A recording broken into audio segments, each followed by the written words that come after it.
Potassium is very important for the meristematic cells for the active rate of division. Deficiency of calcium will lead to the death of meristematic cells. Chlorophyll is one of the raw material for the plant body to carry on the process of photosynthesis.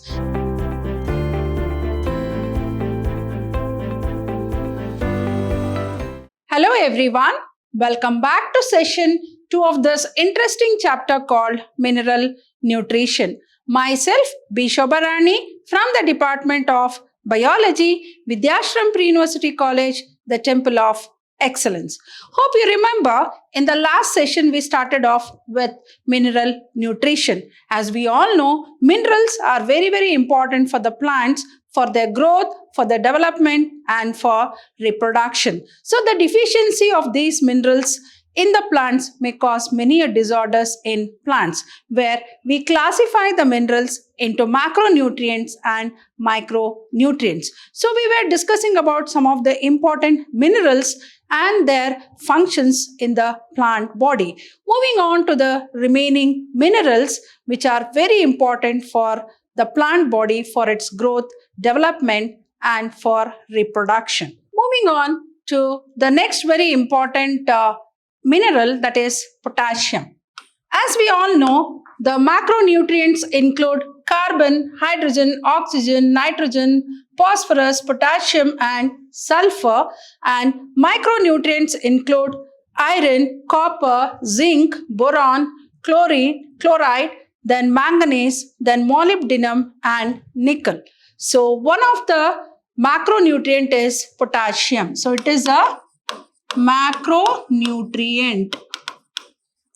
It is a macronutrient. So here you can see the beautiful picture of food sources which are rich in potassium. Which is rich in potassium. This is potassium. Right. So what are the very important functions of potassium? Why potassium is so very important for the plant body? So as we know, potassium is absorbed in the form of potassium ions, then required in meristematic tissues. Particularly the meristematic tissues are a group of cells which have the capacity to grow, that is to divide and redivide and help in growth. So usually meristematic tissues are found in the root tip and the shoot tip, which are the growing regions of the plant body. So potassium is very important for the meristematic cells for the active rate of division. So obviously, potassium indirectly helps in the process of growth of the plant body. Then maintain cation and anion balance in the cell. So ionic balance is maintained by potassium, that is influx and efflux of potassium from the cell will help in maintaining the ionic balance. Then opening and closing of stomata, very important. I think all of us know stomata have a great role to play in exchange of gases, particularly for the process of photosynthesis. Plants take in carbon dioxide and give out oxygen. So for the as we all know that plants in plants, the stomata are open during daytime and closed during night. So the opening and closing of the stomata is mainly regulated by the potassium ions. The influx and efflux will help the stoma to open. So it is very important. So it has a key role to play in stomatal movement. As we know, stomata are the openings on the plant body, particularly in the leaf, where transpiration will take place as well as the exchange of gases is going to take place. And as you know, plants require carbon dioxide and water to carry on a very important physiological process called photosynthesis. Then for activation of enzyme, as we all know that enzymes will always not be in an activated state. So potassium also acts as an activator of enzymes. So only when enzymes function is needed, then they are activated. So potassium also acts as an activator of enzyme. Then maintenance of turgidity of the cells. So turgidity of the, what do you mean by a turgid cell? Cell which has more amount of water. So to maintain the turgidity of the cells also, it is very important. So potassium, what is the key role played by potassium? As we know, potassium is one of the macronutrient and that is, it is one of the macronutrient absorbed as potassium ions required in meristematic tissues, which are the growing tissues found in the growing regions of the plant body, that is the root tip and the shoot tip. Then for the maintenance of cation and anion balance in a cell, it plays a very key role in stomatal movement, that is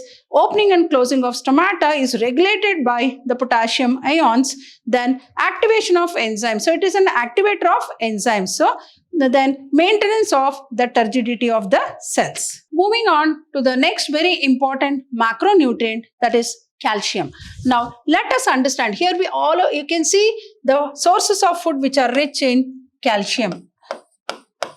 Sources of food which is rich in calcium. All of us know how important calcium is for the body, particularly for the bones, right? And you know, the endoskeleton of the animals or even for the plants, calcium is very, very important. So now let us understand what is the key role played by calcium, which is one of the very important macronutrient. So as we know, even calcium are absorbed in the form of calcium ions required for meristematic and differentiating tissues. Very, very important. Deficiency of calcium will lead to the death of meristematic cells.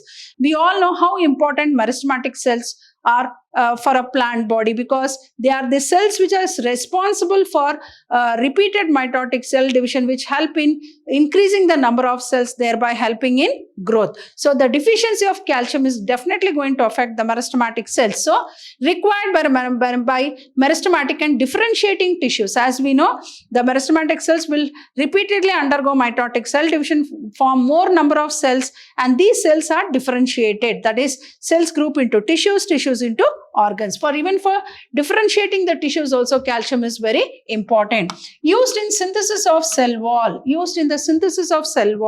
as calcium pectate in middle lamella. As we know, the primary cell wall, secondary cell wall and the middle lamella, particularly the middle lamella, is made up of calcium pectate, so which gives the strength, mechanical strength to the plant cell.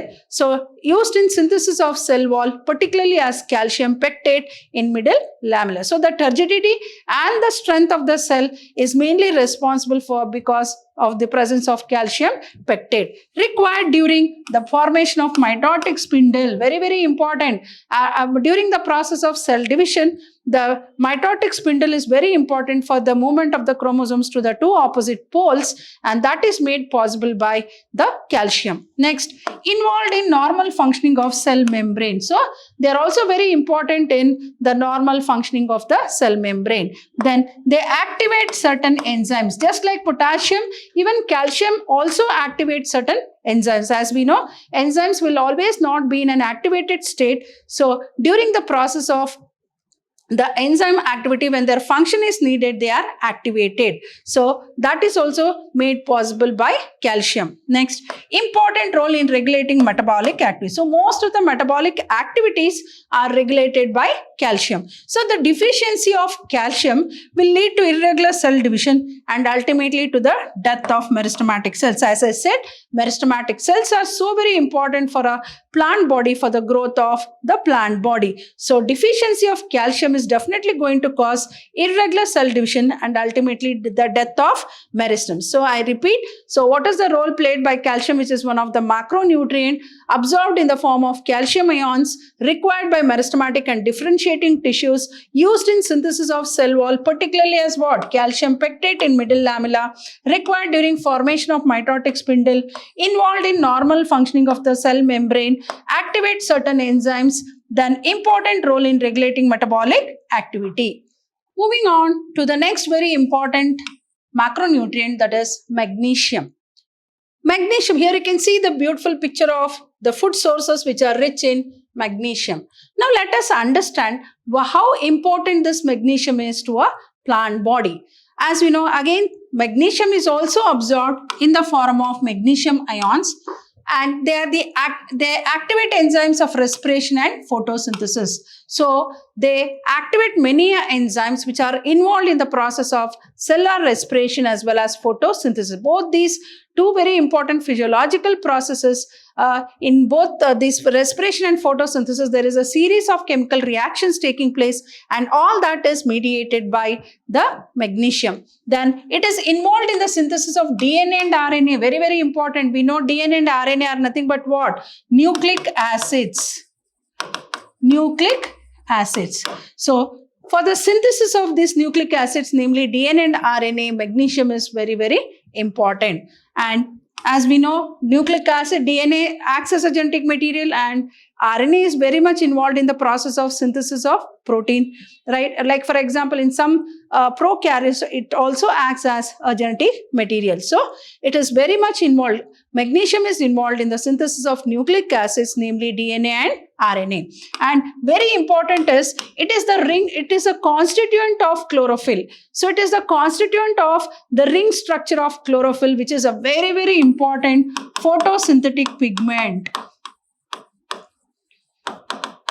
Photosynthetic pigment, which is very important for the plants to carry on a very important physiological process called photosynthesis. Chlorophyll is one of the raw material for the plant body to carry on the process of photosynthesis. Then maintain ribosome structure. I think all of us know ribosomes are called as protein factories, and the magnesium is very much involved in maintaining the structure of the ribosome, which is a very important cell organelle. So I repeat, and the deficiency of magnesium, as we know, if these macronutrients or micronutrients are not provided to the plant body in sufficient quantity, then it may lead to the deficiency diseases, just like vitamin deficiency diseases, this mineral nutrition deficiency it causes, and the deficiency of magnesium causes intervenal chlorosis. What do you mean by intervenal?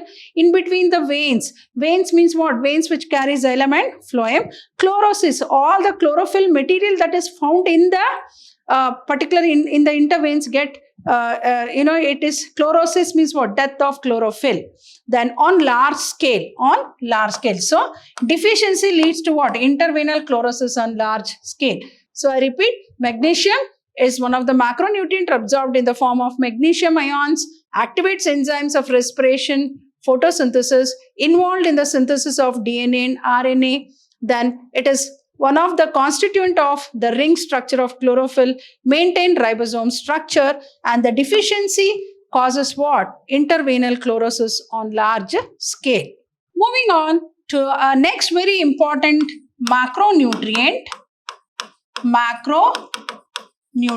that is sulfur.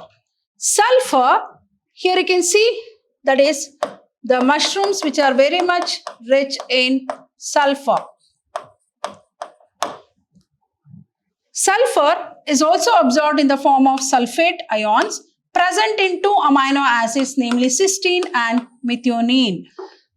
Sulfur is also absorbed in the form of ions, sulfate ions, then present in two very important amino acids called cysteine and methionine. I think all of us know cysteine is a very important amino acid of RNA, that is adenine, guanine, cytosine, right? So cysteine is one of the very important amino acid, and methionine, which is a starter amino acid for the protein synthesis, is very much present in two very important amino acids, that is cysteine and methionine. And it is also main constituent of several coenzymes than vitamins and ferredoxin, like vitamin biotin, thiamine, right? Then the deficiency of sulfur causes chlorosis in young leaves. What do you mean by chlorosis? Death of chlorophyll, destruction of chlorophyll.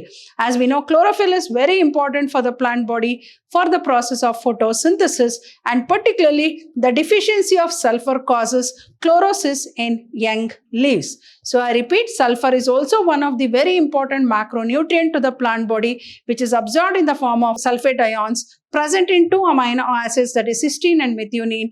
Then main constituents of several coenzymes which take part in various chemical reactions like photosynthesis, like respiration. Then they are also main constituents of vitamins like vitamin biotin, thiamine, etc. And the deficiency of sulfur causes chlorosis in young leaves. So that was all about macronutrients. Moving on to the micronutrients. So here you can see, what do you mean by micronutrients? That is, they are required in lesser quantity and the molecular weight is less than 10 mm. So they are referred to as micronutrients. So iron is one such micronutrient. Now let us understand the importance of this very important micronutrient called iron for the plant body. So obtained in the form of ferric ions. So it is obtained in the form of ferric ions and required in large amount in comparison to other elements. So when compared to all other elements, iron is required in larger, that is a larger amount for various physiological processes. So it is a constituent of proteins involved in the transfer of electron like ferredoxin and cytochromes. So it is a constituent of proteins involved in the transfer of electrons like ferredoxin and cytochromes. I think all of us know, you have studied in a chapter called photosynthesis, where the light reaction and dark reaction are carried on with a series of electron carriers, like one such as ferredoxin and cytochrome. Activates and catalyze enzymes. So it also activates certain enzymes. As I already said, enzymes will not be in an activated state. So it is also one of the activator of enzymes. Essential for formation of chlorophyll. Very, very important. It has a great role to play in the process of formation of chlorophyll, which is a very important raw material for the process of photosynthesis. And the deficiency of iron leads to rapid interveinal chlorosis, particularly in the new leaves. So, the deficiency of iron causes interveinal chlorosis. That is, the chlorophyll material that is found between the veins will get destroyed, leading to the death of the plant. So, this is all about iron. So, iron is one of the micronutrient, is in the form of absorbed in the form of ferric ions, required in large amount in comparison to other elements, constituents of proteins involved in the transfer of electrons like ferredoxin and cytochromes, and it also is an activator of enzyme, which enzymes catalyze various chemical reactions, and very important is essential role to play in the formation of chlorophyll. And the deficiency of iron causes rapid interveinal chlorosis, particularly in the new leaves. Hope you have understood all the concepts what I have explained in this particular session, session 2 of mineral nutrition. So I'll be back in the coming session with some more interesting concepts. Till then, goodbye and thank you.